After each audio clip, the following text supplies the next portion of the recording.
how many times do you go to the pool, right? When you're going to jump in, you stick your finger in, you stick your toe in, you're like, the water's cold, right? But if you had just gone and jumped in and not tried to like test the water and feel it, you would have jumped in, you would have been, I'm energized, right? And I'm ready because you're hot. If you stick your finger or your toe in and you're out in the 80, 90 degrees weather, it's gonna feel cold. And then you're gonna be scared and you're not gonna jump. Trust yourself. Jump in, right? You can always get out. You can always say, okay, I'm cooled off. I can get out. I don't need to stay in the cold water anymore, right? But don't be afraid to jump. Trust yourself. Jump. Welcome to the Power Up Universe podcast, where we talk about different ways to help our kids build confidence and resilience so they can feel unstoppable in their lives. I'm your host, Scott Feld. Let's get right to the Power Talk. Welcome to the Power Up Universe podcast. This is your host, Scott Feld, and today I am with Diane Strand of JDS Productions. Diane and I met recently when I pitched in the Dolphin Tank, and she was a panelist at an event that we were at in Hollywood, and I'm so excited. It looks like Diane and I might be able to do some work together pretty soon with Dax to the Max. But first, we're going to talk a little bit about the arts, how it impacts life, how it helps kids build confidence, and what JDS Productions does. So welcome to the show, Diane. Thank you. I'm excited to be here, Scott. Yeah, awesome. All right, so I always like to start with a little bit about who you are, how you got going, and then what is JDS Productions exactly? You know, I always like to say you can't connect your dots looking forward. You have to look back and trust that they will connect in the future. Love that. And I know exactly why I am where I am. I could have never predicted that I would be right where I am. And my dots really show up super early, going all the way back to second grade. And that was one of my biggest dot moments when inside my body, I knew that it was the arts that were going to be my solution for life. And I wanted more than anything to play Betsy Ross in the school play. And everyone told me that I shouldn't, or I couldn't, or don't try, I'll embarrass myself, because I couldn't read. And it turns out I am dyslexic, and I was undiagnosed at the time. But another thing showed up, which is called tenacity. And when somebody tells me don't or you can't, I kind of watch me, and I figured out how to audition, and I got that part of Betsy Ross in the school play. And I never looked back. It was because of the arts that kept me connected. I did not do well in school, but if it wasn't because I wanted to be in the play, I would have dropped out. I would have failed out. I would have never been able to be in the play, that it changed everything. And anytime anything ever got hard or tough or I was lost, I now know that I reached into my toolbox of the arts, that it was able to find me that solution. How cool.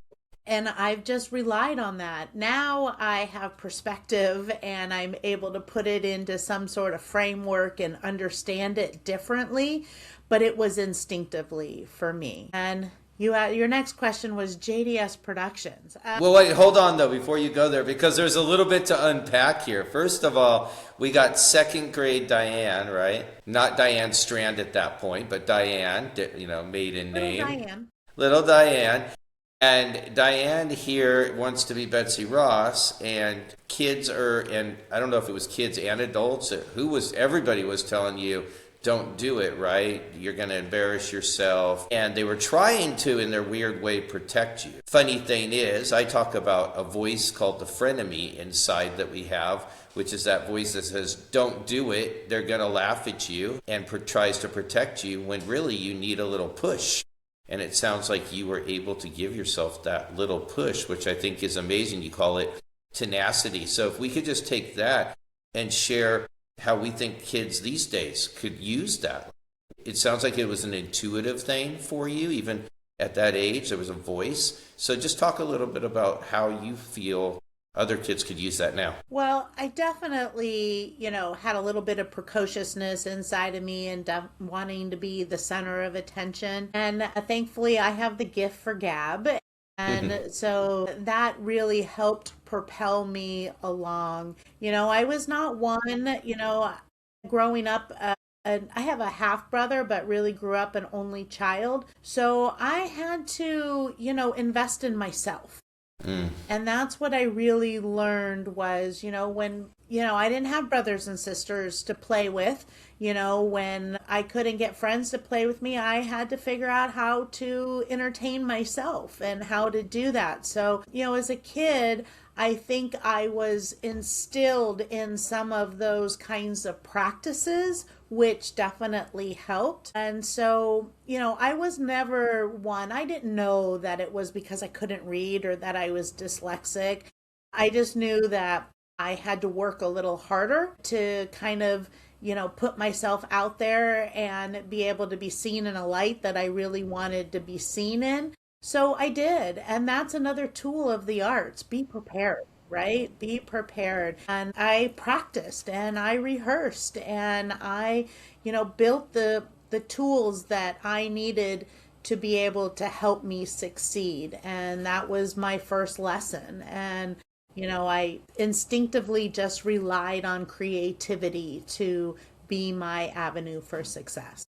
So cool. And so we're going to get to what JDS Productions is and your studio there in Temecula. But I would say that, and here's a great lesson, had you not pushed through, had you listened to the others, you may not have a JDS Productions, which is an incredible thing. I think that really needs to be seen, that if you don't listen to that intuitive voice, you don't push through, you may never realize the thing that's meant for you, your dream, which is what you have now. So let's talk about JDS. Well, JDS, it's funny how dreams kind of materialize, right? They manifest in a way.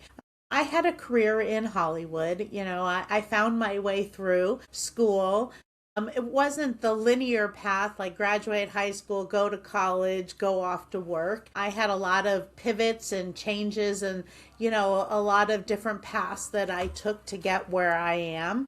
But I always knew that creativity was the answer, and I was working in that. When I did finally come out of college, there's a whole bunch of stories we could get into to get into that college, but when I came out of college, I started to work on shows like Friends and General Hospital and built the high-def control room at Staples Center, worked for Disney and Universal. And so I learned, really, I was always in some sort of on-air promotions. I was producing back events that were bringing the clients out that really had a celebrity following for the people that I was working for and doing different things. So I was always very involved with the community. And so being able to step outside my comfort zone is a huge tool of the arts that I bring with me. And through all of that, it was reality television that set me running to entrepreneurship. And my husband, who he's a Scott too. Yep. And he was an actor in the industry. And it was literally a decision that was made in about 15 seconds. I had come home exhausted, frustrated in this win-lose reality television culture that was going on. And I had a 3-year-old son, and it was missing bedtime and bath time, and venting about that when Scott said, well, what if you quit your job? And we sold the house and, we started our own production company. And in like the fluff of the sheet of trying to like get ready for bed, it was, yeah, let's do that. And wow. Bam, everything started to like fall into place and change. And the next day my notice went in, the house went up for sale, and we were making big changes.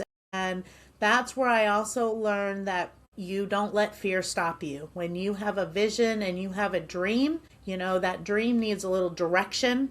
You need to realize the work that it's going to take to put into it, evaluate it, engineer it, break it down, reverse engineer it, and then start taking that action and be accountable to yourself. That's where the momentum comes and your dream turns into a reality. Oh my gosh, what a story. I'm exhausted listening to like how that must have been, but what a cool thing.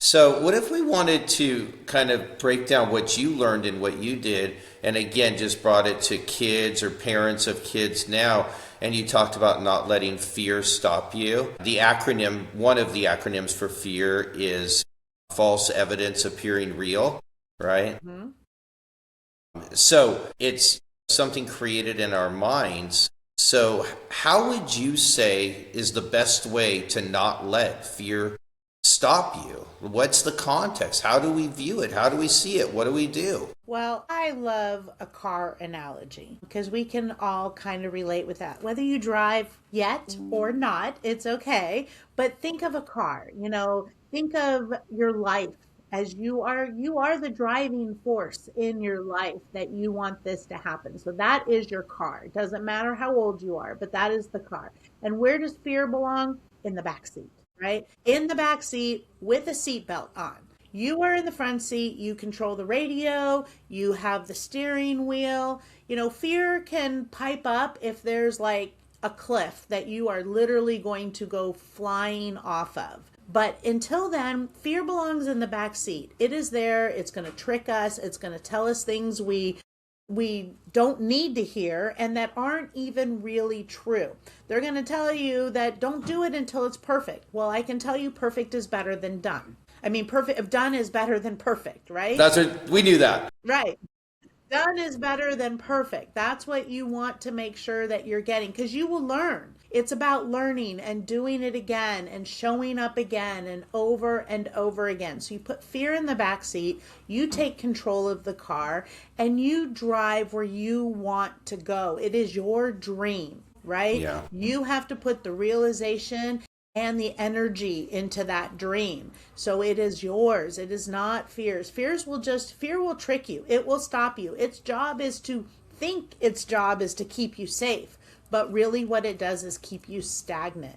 And that's why I love the tools of the arts. And that's why I really do want to get, our best classes are our youth and teen classes, because this is where, all of those little idiosyncrasies start slipping into your mindset as the fear slips up and you start worrying about what you look like. You start worrying about who's saying what because you think they're talking about you, but they're really not. They're talking about themselves, So this is where the tools of the arts are. You're scared, but you do it anyways, right? You've prepped, you've prepared, you've rehearsed, so you get up and you walk out on that stage and you do it anyways. And that's life. Yeah. Just show up and do it anyway. Do it anyway, yeah. And I like to say, and I love this conversation because if you aren't experiencing fear, you might be playing small. You might be living in a little comfort box, and every time you put your little toe out, the little fear shows up, it pushes you back in. So you're not really experiencing fear. There's probably a hidden fear you're not talking about, like you're not going to get what you want in life. Your dreams won't be realized. So that's such a great conversation. So fear is an okay thing. It just doesn't lead the way. It's not driving the car at all. And we should just say that, because you mentioned it, there's that reasonable thought that you have, which is not the same as the fear one that's trying to keep you away. The one that says don't swim with that pit of crocodiles because you're scared, that's a good one. You listen to that one. That's a reasonable thought. The other one is the one that says you shouldn't try because they're going to laugh. You got to jump in. I mean, how many times do you go to the pool, right? When you're going to jump in, you stick your finger in, you stick your toe in, you're like, oh, the water's cold, right? But if you had just gone and jumped in and not tried to test the water and feel it, you would have jumped in, you would have been, I'm energized, right? And I'm ready because you're hot. If you stick your finger or your toe in and you're out in the 80, 90 degrees weather, it's going to feel cold. And then you're going to be scared and you're not going to jump. Right? Oh my gosh. We just had this talk with my son yesterday. Go ahead, but I'll tell you in a minute. But pack your own parachute. Trust yourself. Jump in, right? You can always get out. Yeah.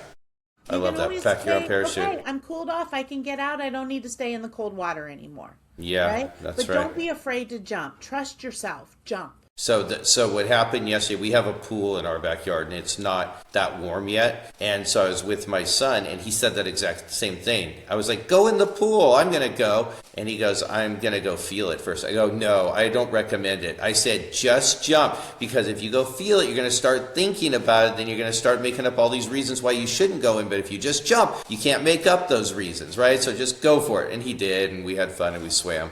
And it was still cold, but like you said, pretty refreshing. Right. And Yeah, when you're done and you've had enough, you can get out. That's life, right? right. I'm not saying don't go into life without some sort of exit strategy, right? Mm, Those are different topics and different stories. yeah, But you've got to jump. You've got to go for yeah. Our exit strategy was the jacuzzi next to it. it.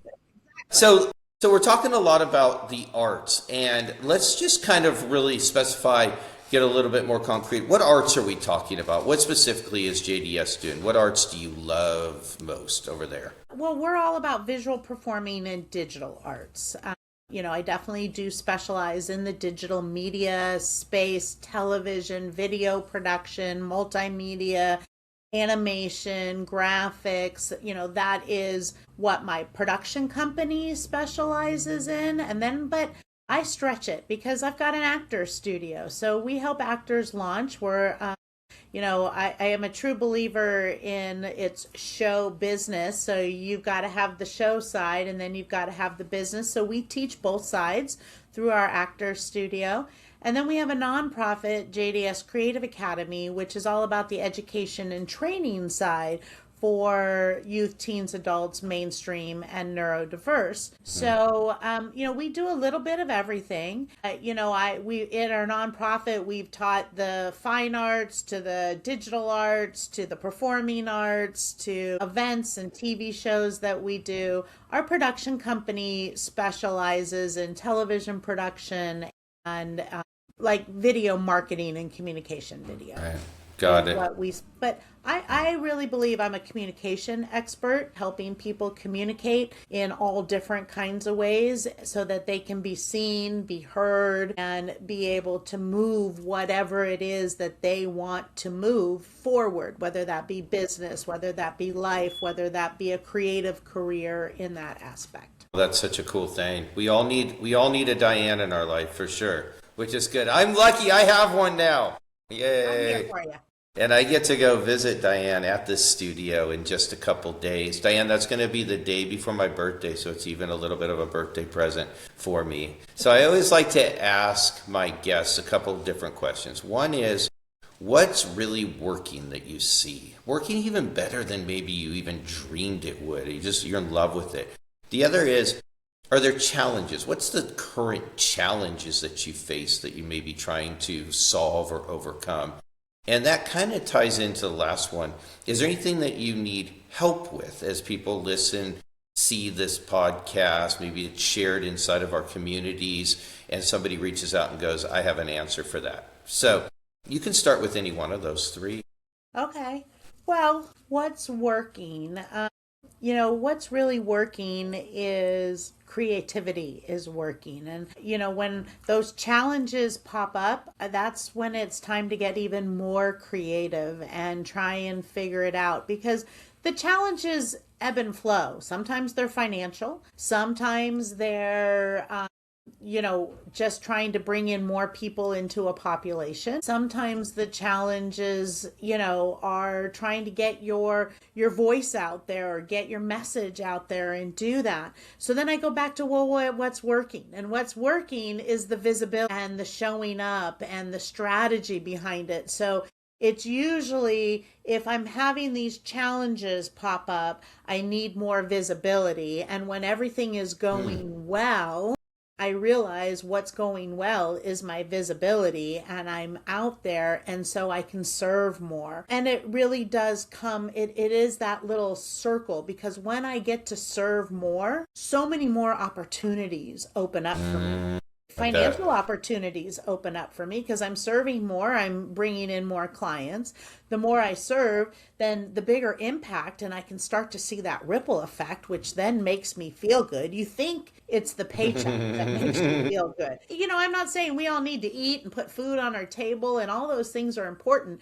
But, if I had a $10 bill and 10 pounds of impact, I'm going to take the 10 pounds of impact are going to be so much more valuable than that $10. So, that's where if I have challenges, I have to look back to what's working and is my visibility working? Is my strategy to be seen and be heard? Is that working?